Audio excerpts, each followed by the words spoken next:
Moore, Here. O'Kane, Here. Shaner. Here. Scott, Here. Waters. Here. Can we stand for a moment of silent prayer followed by the Pledge of Allegiance, please?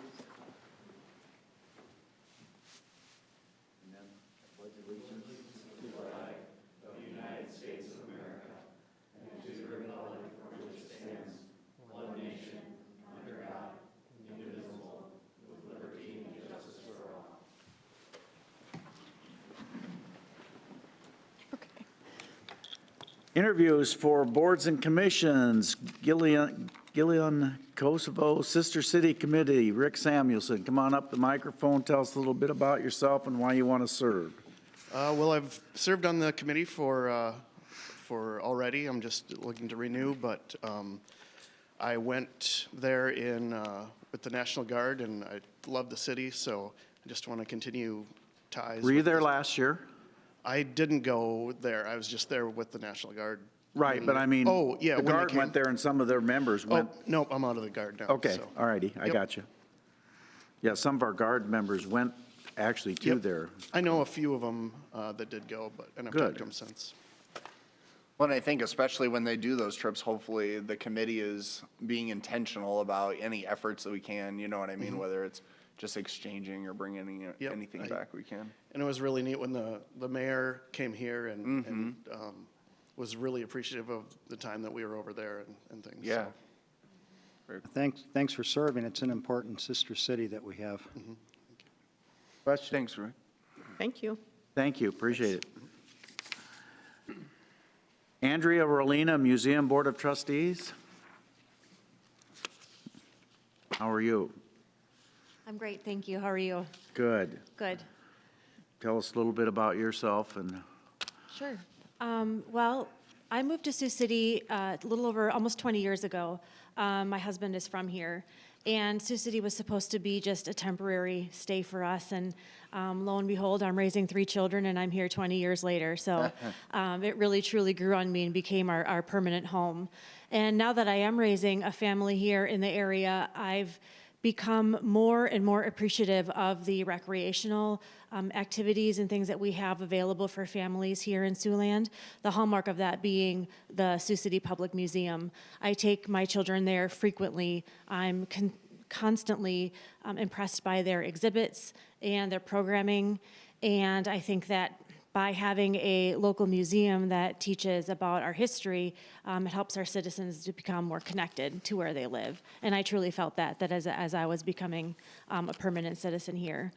I've worked at local nonprofits for the last 20 years, mostly in the marketing, advertising, special event planning, and fundraising capacity.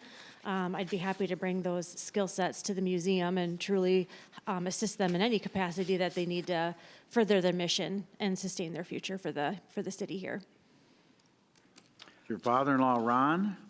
I don't know, it depends. Do you like Ron? Yes. I figured that's why you couldn't move away after you got here. That had something to do with it, yes. Ron is my father-in-law, yep. I knew that.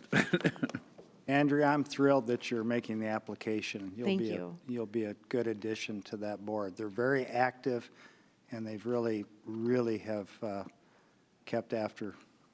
They're progressive, let me put it that way. Well, I'm glad to hear it, and that's what I would like to be, is I'd like to be hands-on, really. Absolutely. You'll do great. Thank you. Thank you. Thank you. Thank you. Parks and Rec, Daniel Strawn.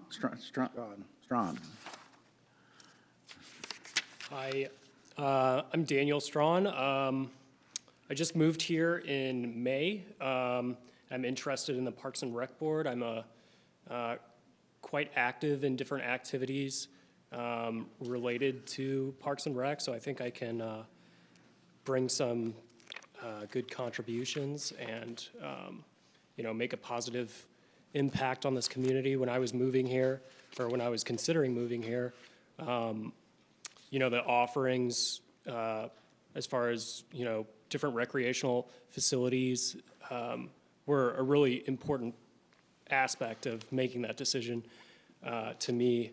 So I would like to, build on what the great facilities that we have here and hopefully attract more people, keep more people here. So, yeah. Daniel, could I ask how long ago was that you were considering moving to Sioux City? So that would have been right around, I think, the turn between December 2020 and January 2021, I believe. So our amenities that we have already helped you make that decision. I keep asking that because it's so important that we all realize that amenities have a lot to do with people who relocate here. Oh, definitely, yeah. Right, Yeah. right. So that had quite a bit to do with a lot more than the senior partner in your firm then did? That's all right. I'm gonna Daniel. try not to hold that against No, I mean, you. it was a significant aspect of my Right. decision, but it was not the only deciding factor. Okay. so. Daniel, where are you from originally? I grew up in St. Louis, and then I just attended law school at University of Iowa in Iowa City. So St. Louis and Iowa City, I've lived in previous to Sioux City. Good. Well, we're always looking for new ideas and different directions we can go and what other communities are doing. Certainly on the eastern side of the state, the emphasis of trails and other systems are really, really important. So hopefully we can continue the momentum that we have here as well and some of the ideas that I'm sure you draw from while you were over there. Yeah, definitely. I agree with that. I'm with Councilmember Shaner on your comment about it's nice to hear you speak highly of our amenities, quality of life amenities that we have here in Sioux City and what we offer. So that really tells a lot about how successful we are really being with those amenities. Well, thank you for playing. Thank you. Thanks, Daniel. We'll go to the consent agenda, items 3 through 8, consider them to pass unanimously unless a separate roll call vote's asked for. If you want to speak on the item, please come up as I read the number, state your name and address so it can be used for follow-up. You want to come on to speak on an item not on the agenda, please come up under citizen concerns. I'll move the consent agenda. Second? 3 is the reading of the city council minutes of January 3rd. 4 is a resolution authorizing an application to the IFA for a water infrastructure fund grant to protect, preserve, and restore water resources at the wastewater treatment plant. It's a big deal, Tom. It's a big deal, man. You can stay. I just wanted to recognize the gravity of this application and I want to thank you for being proactive and other members of staff that surely helped you get to this point. Hopefully we can get across the finish line and get a really good ending. You know what I mean? I think that we'll make a strong application. I think we got some great things going down at the wastewater plant, and I think this hopefully can continue that. So thanks for taking the time. 15 million, that's going to make a big impact if we get it. Significant. Signed your letter of support. Yeah. 5 are resolutions inviting proposals for land in the Donner Park Urban Renewal Area, announcing the intent to accept the proposal of MG 88 cold storage and scheduling a hearing. Mayor? Yes. I just want to add, this is another important project that we have going on in the city, and I want to thank Economic Development for pursuing this. What I did want to say, I was reading the write-up, and I found it very interesting that there are several programs that are coming together that can make this possible, and that's using the TIF assistance that we have, the tax increment financing, by providing probate tax rebates on the new incremental taxes, extend Andrew Avenue. There's a 65% reimbursement through that with the IDOT RISE program. Construct a rail spur, 50% paid through the rail revolving loan and grant program. And we're going to be constructing utilities, water and wastewater utilities that will serve more than just this project in Southbridge Business Park. So a lot of good things are coming together on it, and I'm really pleased to see that. We should also acknowledge, where's Chris? We should also acknowledge that where this lead came from, because it's the first time we've ever gotten a lead from this organization that I can recall, and so. Yeah, Chris Myers, Economic Development Specialist. Yeah, this lead originally came to us from Iowa Area Development Group, which is the economic development arm serving all of the RECs in Iowa. So we've worked pretty closely with them throughout the years, but this is the first time that we've gotten a lead from them that's gotten to this point. They have business development people that met with the company Cold Link at a trade show last year sometime, and they just kind of worked that relationship for a while, and they came here and visited for the first time in June, and really liked what they had to see, and the site that we had, and the community, and just our hub of food processing activity was a big selling point for them. Yeah, that's good. I hope they'll continue to bring Yeah. leads. As a follow-up to that, with what Chris was saying, in the Sioux City Journal on Saturday, and I want to quote this because it's really powerful. The owners of that project said, "Sioux City became an ideal location due to many factors, but most importantly, we were welcomed by state and local leaders who truly valued the partnership and investment we were going to bring. Further support from the federal New Market Tax Credit Program enabled us to get this project over the goal line. We are truly excited to become a part of the Sioux City community and the great state of Iowa." And that says a lot, too, for your team and working so hard as you did to make them feel that way with Sioux City and with the state of Iowa. To your point earlier, we've been able to bring together a number of different programs to help out with the infrastructure and incentive packages and those sorts of things. So this has turned out well. We hope to get them under construction in the next couple of months here, as soon as the frost goes away. Thank you, Chris. 6, a resolution awarding a purchase order to Office Elements Group for the purchase of chairs. 7 are actions relating to agreements and contracts. A is a resolution approving an amendment to the sub-grant agreement with the IFA to extend the term of the agreement. B is a resolution approving change order number 3 to the contract with Knife River Midwest for the Taxiway C South reconstruction project at the airport. I need to abstain from that. Abstain. Okay. C is a resolution approving change order number 8 to the contract with Knife River Midwest for the runway 1735 reconstruction and shift project at the airport. I need to abstain from that too. D is a resolution approving amendment number 2 to work order number 36 with RS&H Iowa for the runway 1735 reconstruction and shift and taxiway reconstruction project. Mayor, could I just, a point of order, just talk to Matthew about something? You've abstained. 5-0. 16 is an ordinance amending Chapter 2.46 Sioux City Environmental Advisory Board to allow membership eligibility to educators residing outside the city limits who are actively employed by a Sioux City education system. Where did this come from? I'm just curious why we have this. John Pingle, Utilities Director.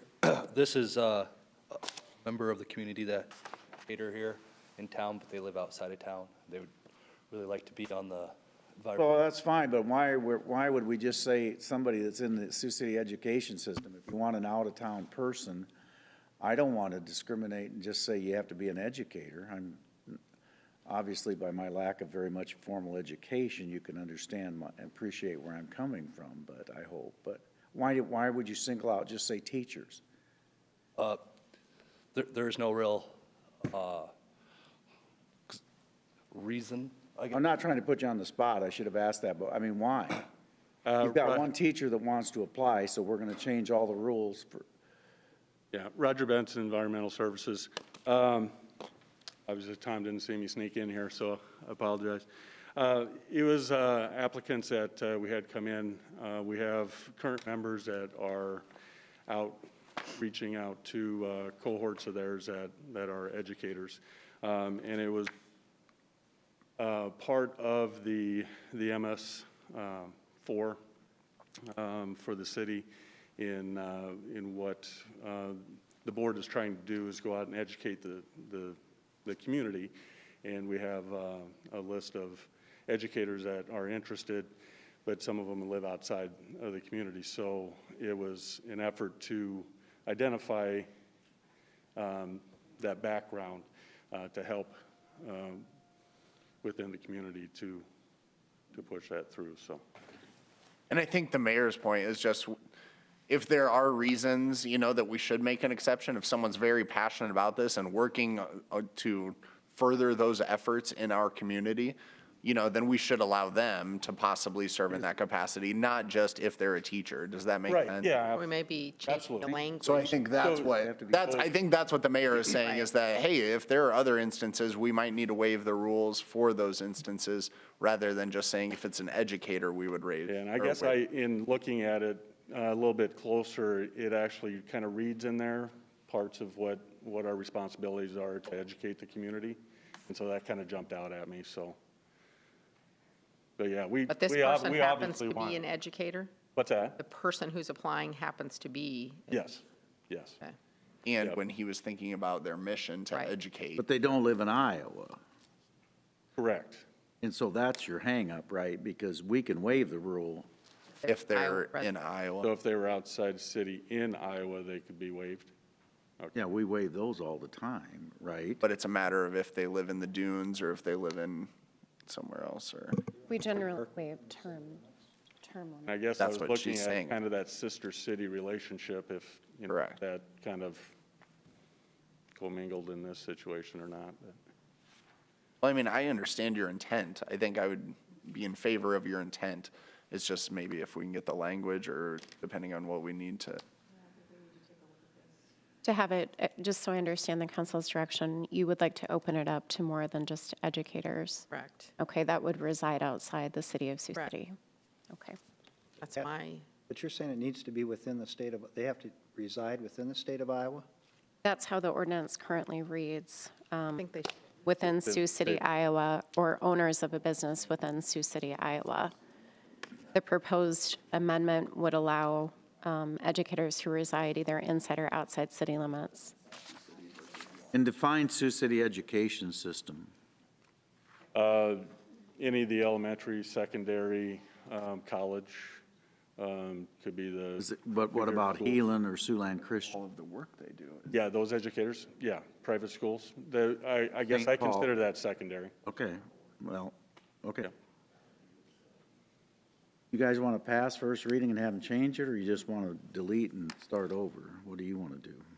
What's better, Nicole? It's cleaner if we just delete Okay. and then bring back Bring a it back. fresh. I'll withdraw my motion. Okay. And then we can just have a bigger conversation about the language, intent, what you're looking for, and work with legal. That'd be great. I appreciate you taking a look at it. Thank you, guys. Thank you. I move we delete. Second. Shaner, Aye. Scott, Aye. Waters, Aye. Moore, Aye. O'Kane. Do I need to abstain because it applies to educators for conflict if we're withdrawing? I don't believe you'd have to abstain, I because don't think you have to on that one. we're not even I considering. think you're okay. An aye. 17 is a resolution approving amended and restated city nepotism policy to include personal relationships in the workplace deferred from December 13th and 20th of 2021. I'll move it. Second. Anyone to be heard?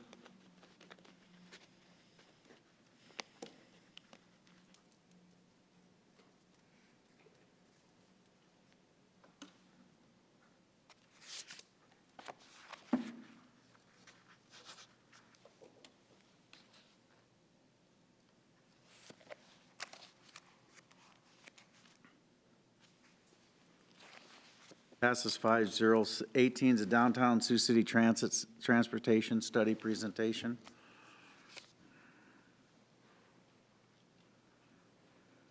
Chris Madsen, Senior Planner.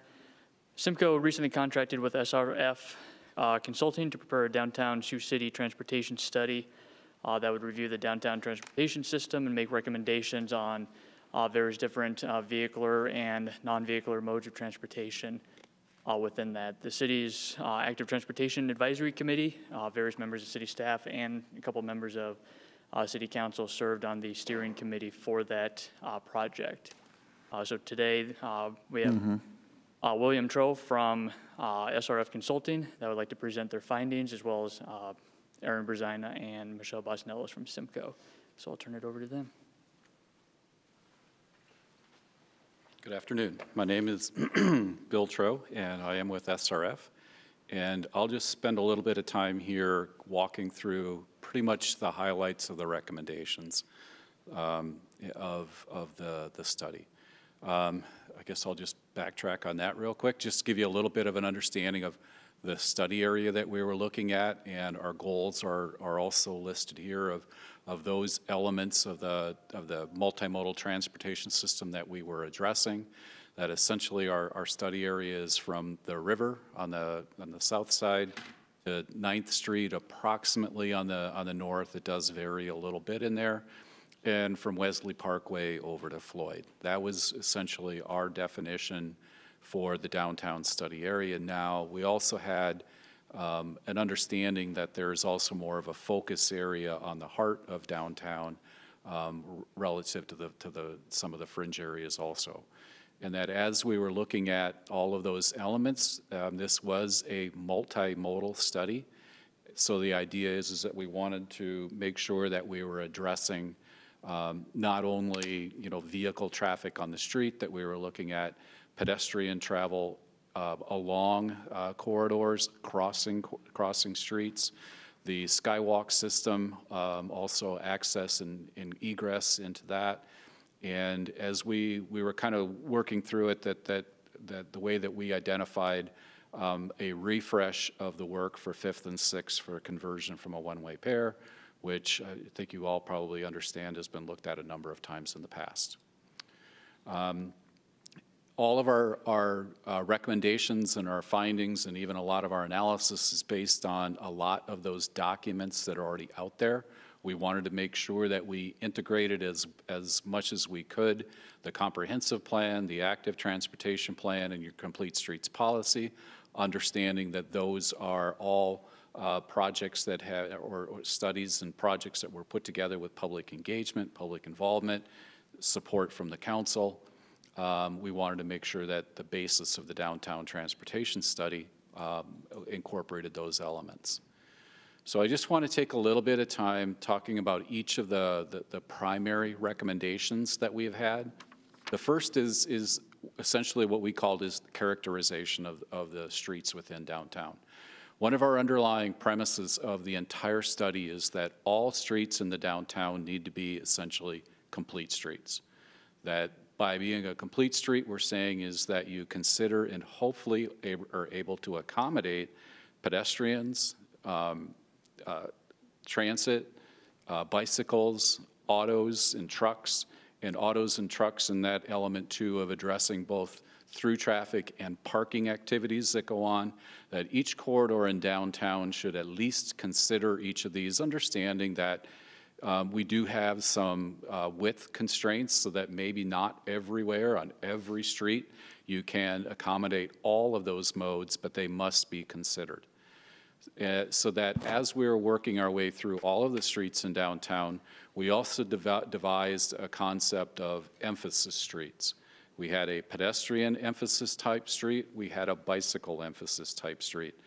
And it's relatively, I guess, goes along with the name, is that we had developed some criteria for those streets that are better off or not better off, but that should better accommodate pedestrians, other corridors that should better accommodate bicyclists, and those were those emphasis streets, and you can see those in the map here.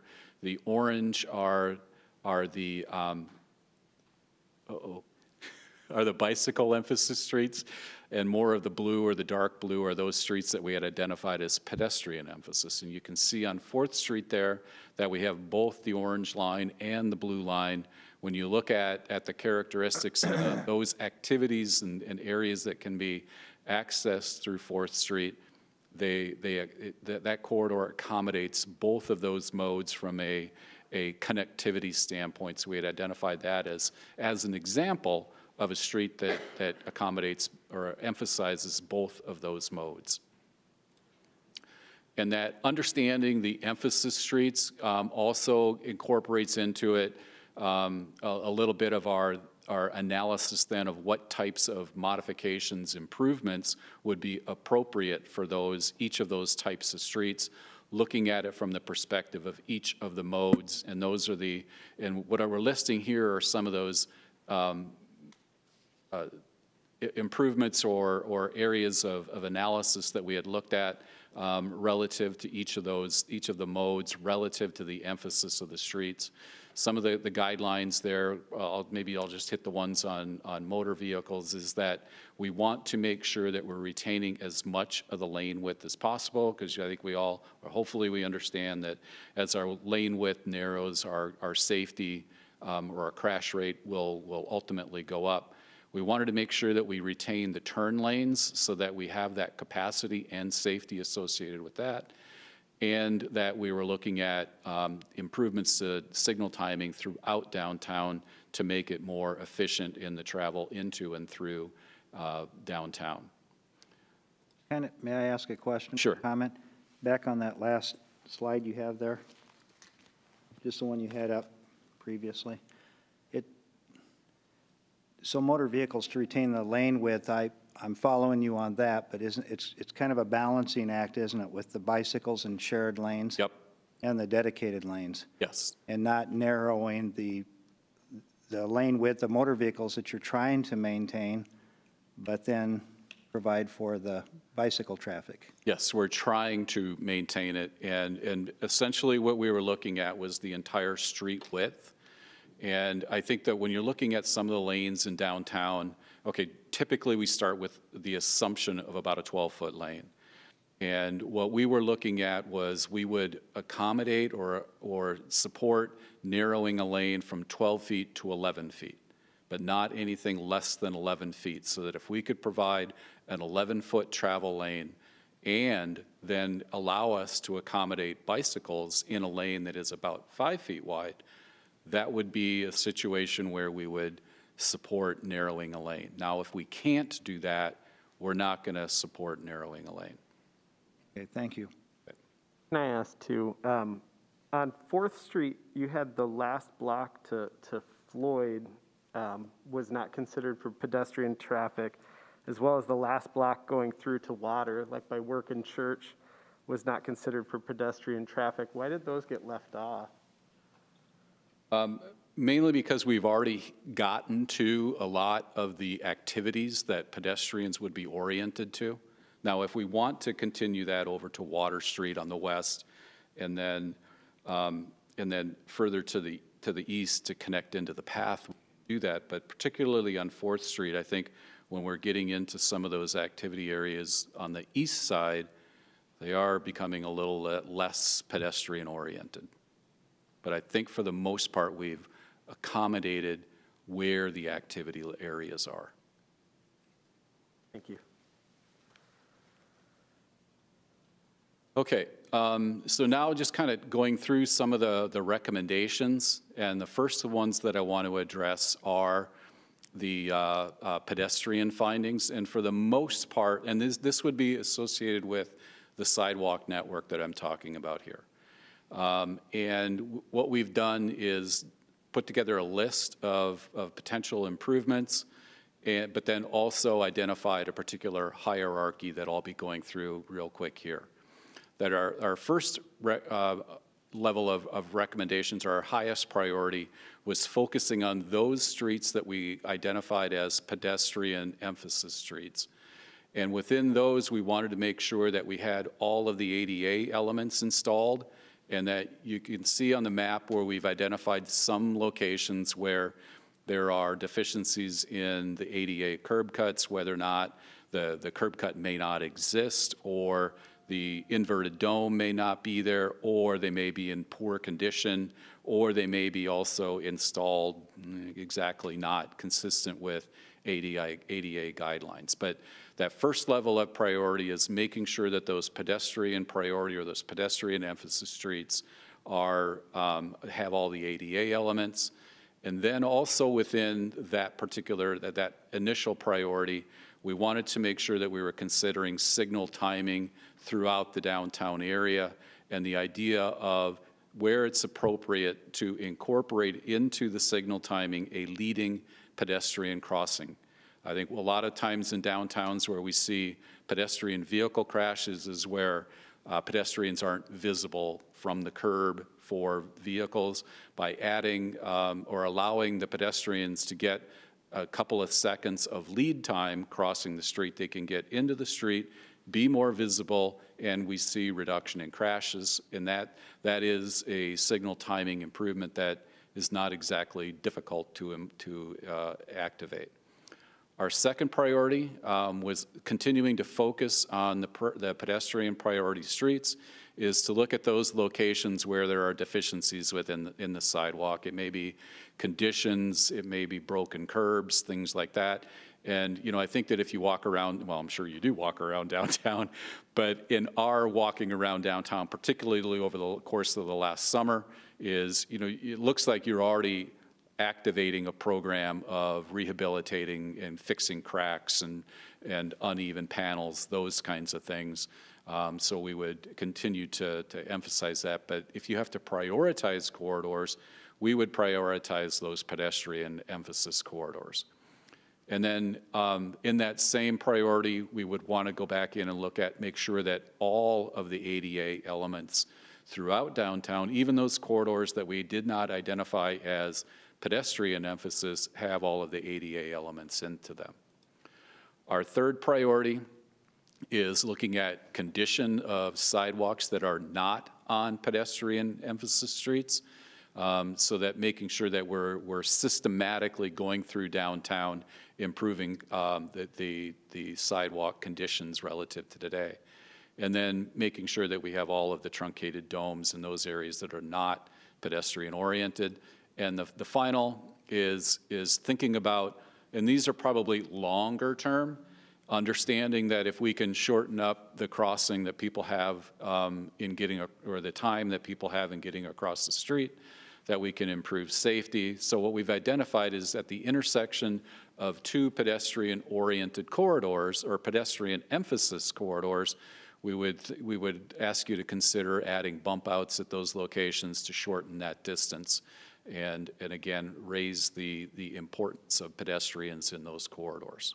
Did you have any examples of those? I mean, I was just talking in our Public Works team meeting about one that I've noticed and kind of asked us to think a little bit about, but did you identify any of those? Specific locations? Correct. Yeah, I don't know if you can. I was looking for the bump out ones because that's what I was kind of interested. Oh, okay. Yeah, I got the little square, green, right? the little green square. boxes, that tells me I better emphasize those a little No, I think more. I got it. Okay. I just looked down at the bottom And you found can it. see that, you know, we're not going all the way through downtown and saying, well, every intersection should have bump outs, because it's not always appropriate.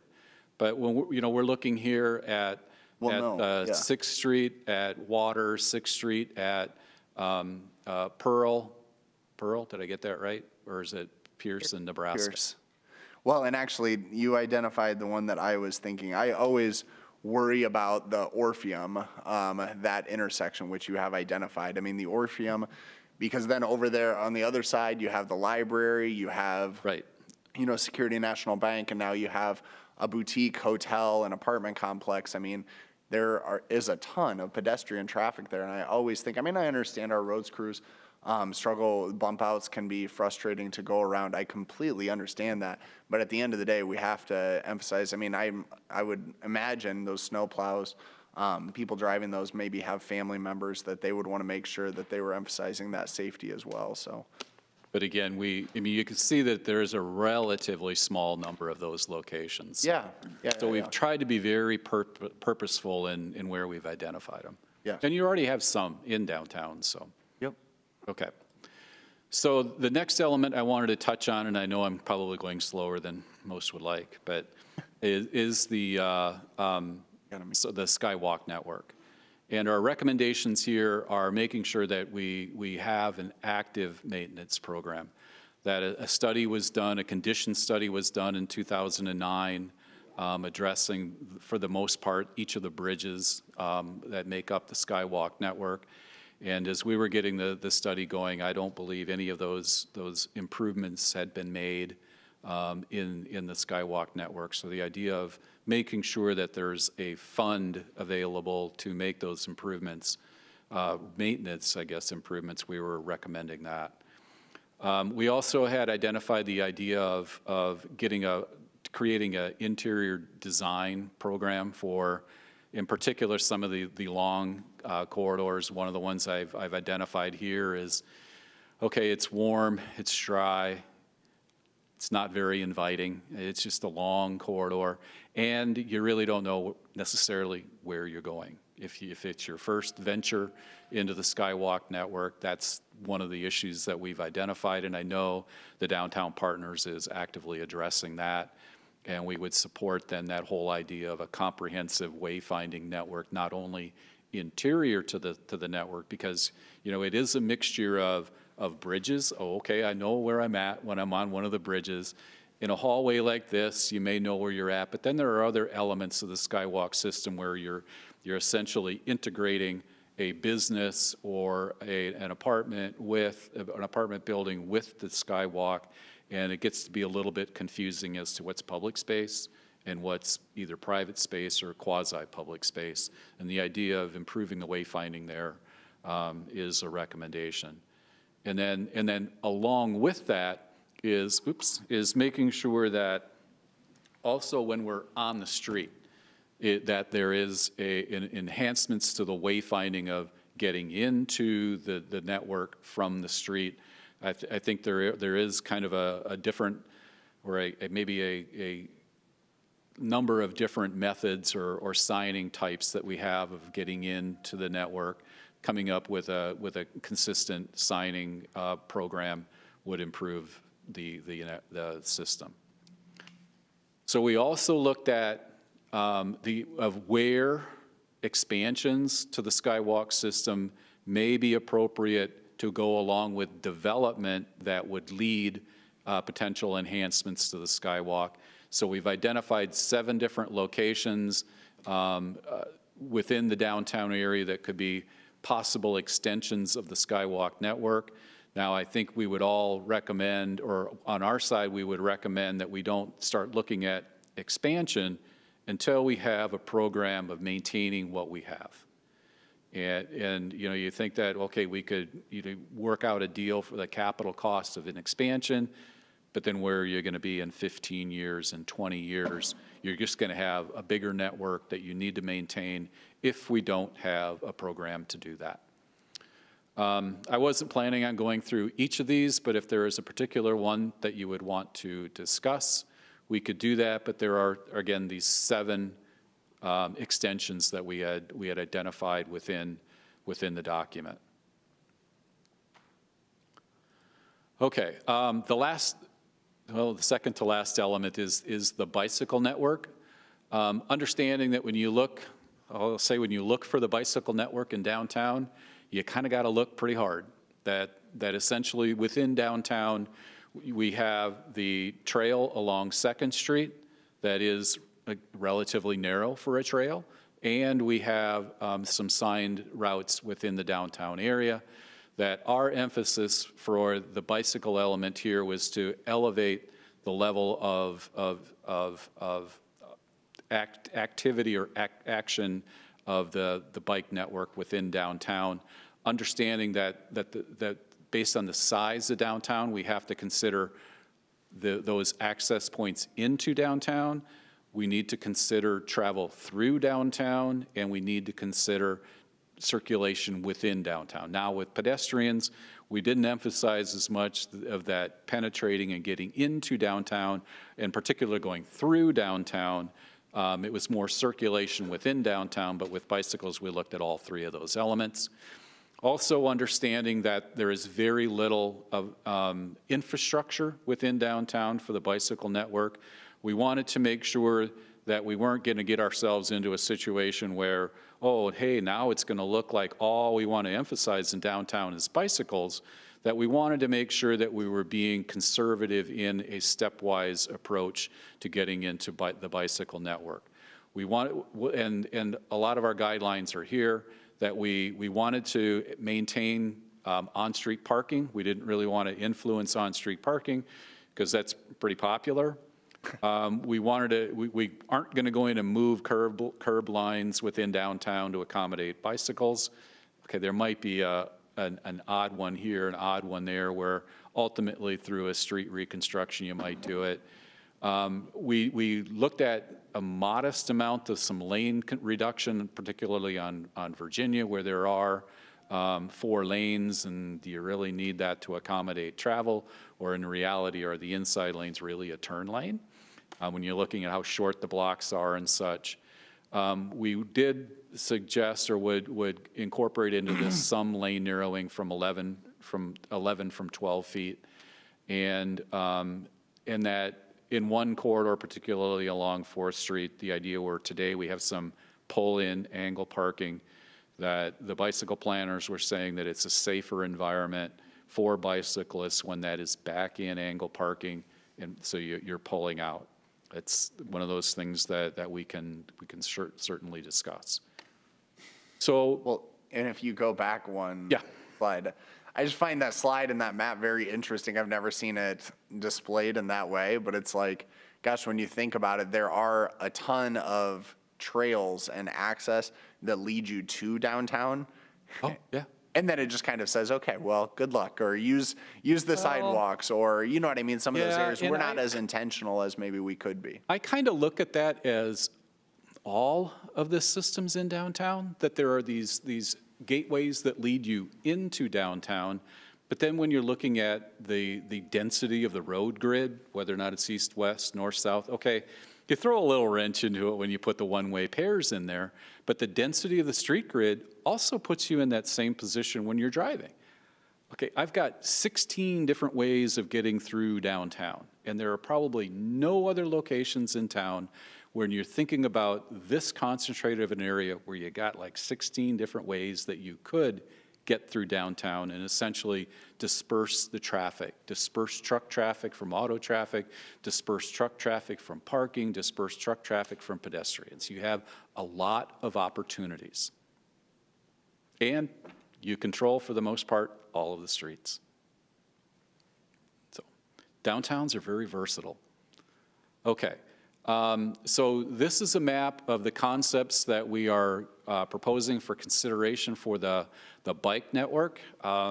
Just kind of taking a quick look at that map relative to where we are today. We are adding facilities, and that these facilities range anywhere from the idea of adding a sharrow to the street, so essentially not going to change anything about lane width, not going to change anything about the configuration of the street. We're going to add sharrows as a means of adding some emphasis to, well, share the road with bicycles. We're also incorporating into it sign or striped bike lanes. And in these situations, again, when you're looking back at those guidelines, that there are, I mean, and I will admit there are a couple of locations where we are removing a little bit of parking, but for the most part, along those streets that we've identified where there would be a striped bike lane, there is adequate street width to do that. That for the most part, these are two-lane streets or two-way travel lane or two travel lane streets, but those lanes are very wide. That a lot of those streets are 52 feet wide. That gives us enough width for 2 parking lanes, 2 lanes, and the bike lane. And you can kind of see the whole smorgasbord here of what we're looking at. And the idea is there's so many there because when you really look at downtown, there's a lot of variety in what we have for street width, what we have for parking, what we have for direction of travel. All of those things are then also going to result in us needing to have a variety of applications. Yes. Back one more.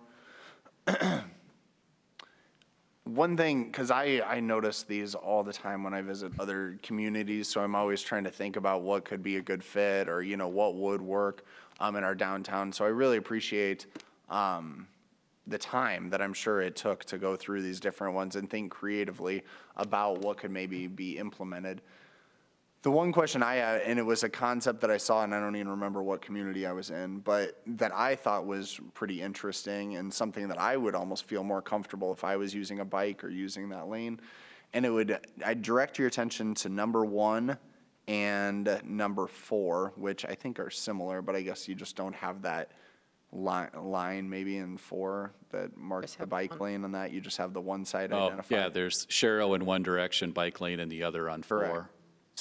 So maybe it's more intended, or my comments are meant for then your box number 1. What I saw in a community that I thought was interesting was actually flipping the parking and the bike lane. Yep. And having the bike lane be on the interior Right. next to the sidewalk and have it run, and then you have that parallel spot right there. And I guess the reason that I felt more comfortable, or when I was driving that and I was like, gosh, I would feel way more comfortable, was because, you know, the majority of people are going to be getting in on the driver's side or getting out of the driver's side. And so their doors might swing open, they're pulling into that lane, whereas you're a little more protected on that inside. And granted, I think that curbs and everything, like, you know, if you do have the bump outs, or there are different challenges with that approach, but I wonder if you. Yeah, so for the bike lanes, and this is essentially a concept, but then we also have incorporated into the analysis kind of exactly what you were talking about, is there are opportunities kind of to reorient how the street is ultimately put together. And for any of these that where there is the two-way or the bike lanes in each direction, we do have the opportunity to slide that to the curb and leave the part, so you have curb lane for bicycles, parking, and then you would have vehicles. That is an option, and those are covered in the document. It just got a little cluttered on here, as if it wasn't cluttered already. Okay? Cool. Yep, thank you. Okay, so the last thing we looked at was the potential conversion of the one-way pair, and this is my, hey, this is not your first rodeo of looking at this particular concept.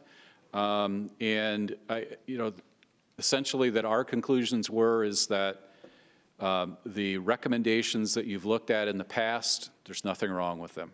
I think the big thing that we need to be considering as we're looking at conversion of 5th and 6th is how much money does it cost, and what are the other options that we can connect the conversion to that would make it worthwhile. I mean, if you're making the conversion simply for a transportation service improvement, well, if you're going to go in and do a benefit cost analysis, you're going to be pushing that thing out quite a few years, because when you think about it, that we'll get a little bit of an improvement in accessibility. You know, those businesses that are presently along a one-way street would have two-way flow to them. Okay, that's a little bit of an access improvement.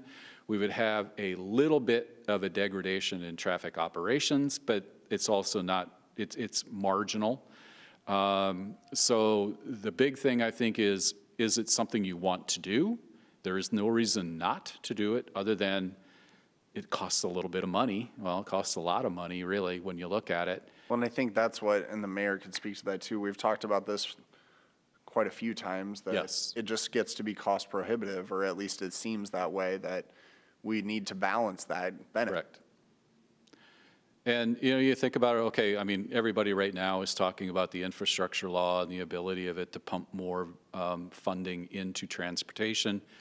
Is this an opportunity to fund improvements in your downtown, particularly when you're looking at the entire infrastructure system? You know, the storm sewer, all of the utilities under the street, where are they at in their life?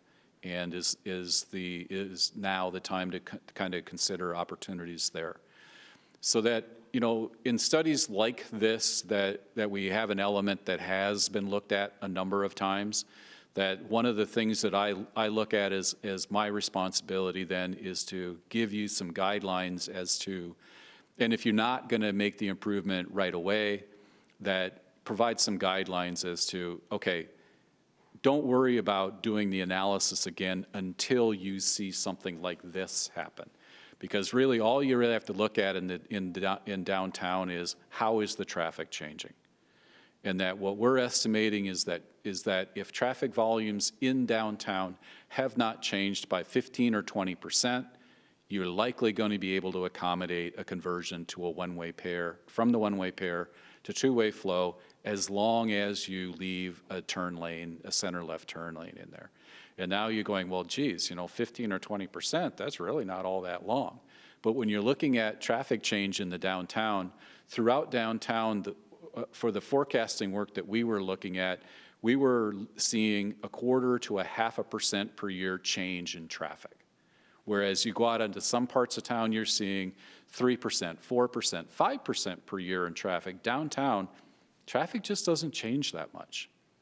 Particularly as, it's relatively developed. Yep, we're seeing some redevelopment, but you also capture people into parking areas, so you have more pedestrian traffic, all of those things that have a tendency to not have vehicle traffic in downtown continue to climb by, 2, 3, 4% per year. So that 15 or 20% is a good long time that you could accommodate growth in downtown. So those are the things that I wanted to talk to you about tonight, and then just giving you an understanding of we will be providing the report in February that covers all of these elements to Simcoe, and having another conversation with the stakeholders group about that. Are there any more questions? Sorry, that took a while. Okay, it was very interesting. Comprehensive. I've been on the calls on the meetings, so Okay. nice to see this all put together. It's getting there. Okay, thank you. Okay, thank you. Thanks. Anyone else? Council concerns, Mr. O'Kane. None. Citizen concerns, sorry. Okay, Julie. I have no concerns today. I just, again, continue to wish everyone a happy, healthy new year. We're almost 2 weeks in, and I know I'm going to mention this again. The numbers for the COVID numbers are high. If you're not feeling good, please wear your mask or stay home from work if you can, and we'll promise to do the same. Alex. I would touch on a couple things. First, we had what I think was a fairly successful meeting with our delegation going down to Des Moines, coming up here. I think it's this week or next week. I think it was a beneficial conversation to at least get on the same page about some of the programs that affect our community. As the mayor would point out, of course, hope springs eternal. So I hope that our recommendations and some of the information that we were able to provide them was warranted, and at least shine a bright light on why some of those policies are important and what they do, whether it's economic development or otherwise, why they are vital tools for our community. So hopefully they can have a successful session down there in Des Moines. The other thing that I would just echo is what Julie was mentioning. I think that we need to continue to protect ourselves and our community. I am very troubled by the numbers and the cases, and you don't have to listen to me. I'm not a doctor, but I would just encourage you to speak to your healthcare provider or any of those professionals. I think it sends a pretty strong statement when Mercy One and Unity Point, those different hospitals, are taking out full-page ads in the Des Moines Register saying that they're overwhelmed. So I would just ask you to heed that advice and wear a mask or get vaccinated, or at the very least, seek the advice of your healthcare professional. That's all I have. Thank you. Mr. Moore. Mayor and council, a couple of things.